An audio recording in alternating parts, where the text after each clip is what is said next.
Hello everybody, it's Jess here with Bless Jess. Thank you so much for watching today for another What's for Dinner video. In this video, I'm going to be showing you guys what I've been cooking for dinner for my family. A lot of these meals is just me and my husband, and some of them everybody eats, so it just depends on the day. This was a particularly busy week, and so my goal was just to try to make food that would be quick and easy and better than takeout. So that was my goal, and I can't wait to show you guys. I will have everything linked down below if you want to try to recreate it. Look in the description box. All right, so the first meal, you guys, this was a one-pan meal from HelloFresh. It was my last meal that I hadn't made, and it was so delicious. It was tortellini. Here is the recipe card, and I'll link it down below too. Trattoria tortellini bake with crispy Parmesan and panko topping. Oh my gosh, this is one of our new favorite things from HelloFresh, and I also topped it with a little bit of basil from my herb garden. So this was a definite winner. I will be making this again for sure. We devoured that. Next up, I'm going to show you how I made my oven fried corn for Memorial Day. So I just took about 6 ears of corn and cut the kernels off of them and put them in a buttered dish.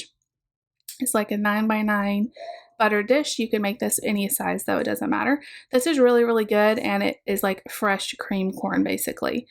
So there is the corn in the dish, and then I just kind of drizzled a little bit. I wish I had heavy cream, it would have been better. I just drizzled a little bit of half and half on top. I have no idea how much, maybe a half a cup, third of a cup, something like that. And then I added some salt and some pepper. And then that was basically it.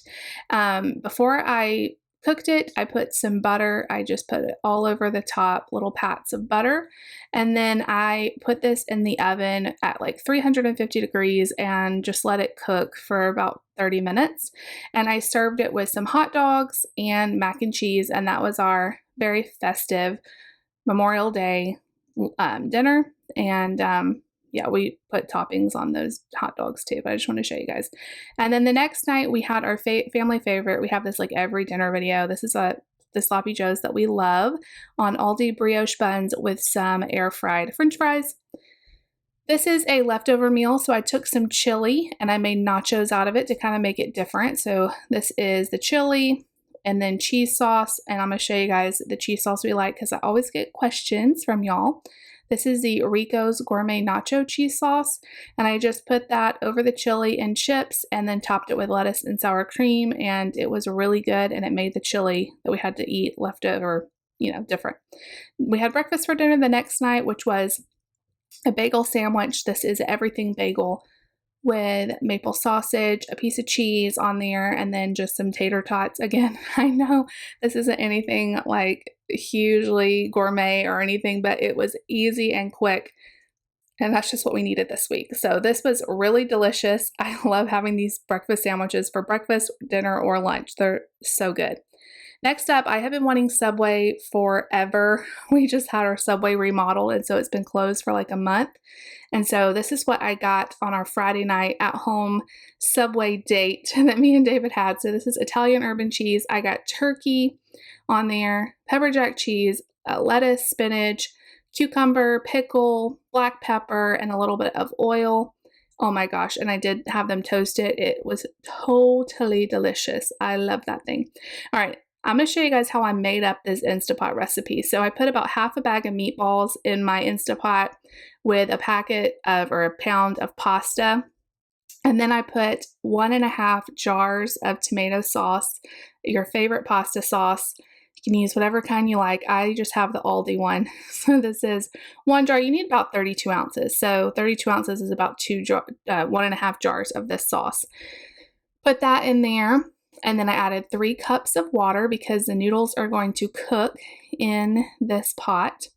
So I put 3 cups of water down, and then I added about 1/3 of a cup of half and half. Next time I'll probably add a little more than that or use cream. I think that'll be better, but that just really helps it be extra good.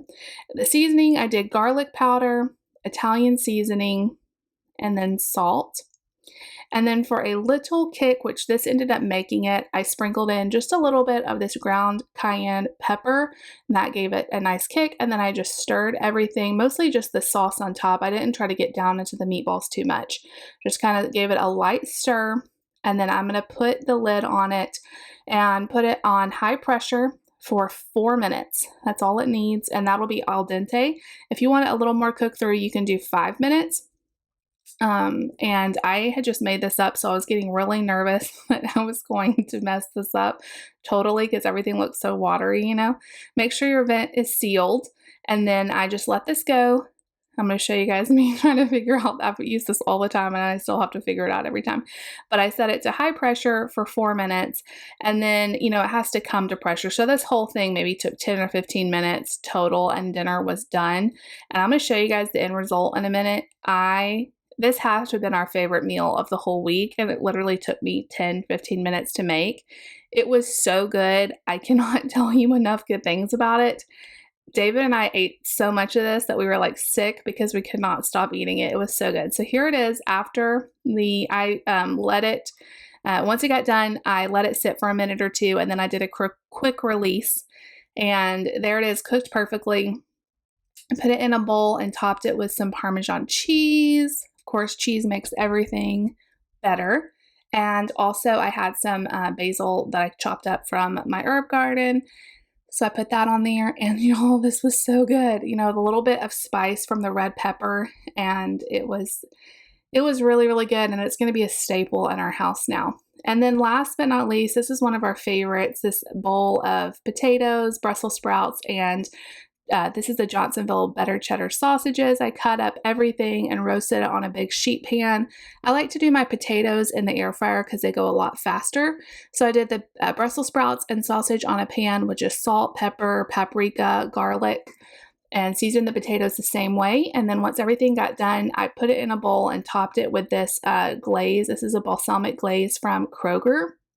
It's a private selection brand. It doesn't want to focus, but I just drizzled that on top, and you guys, this is so good. It's easy because it all cooks at the same time, and it's delicious. So that is it for this week's dinners. I hope you guys enjoyed watching. Let me know if you did, and leave me a comment down below. Definitely subscribe if you're new, and we will see you guys all next time. Bye, y'all.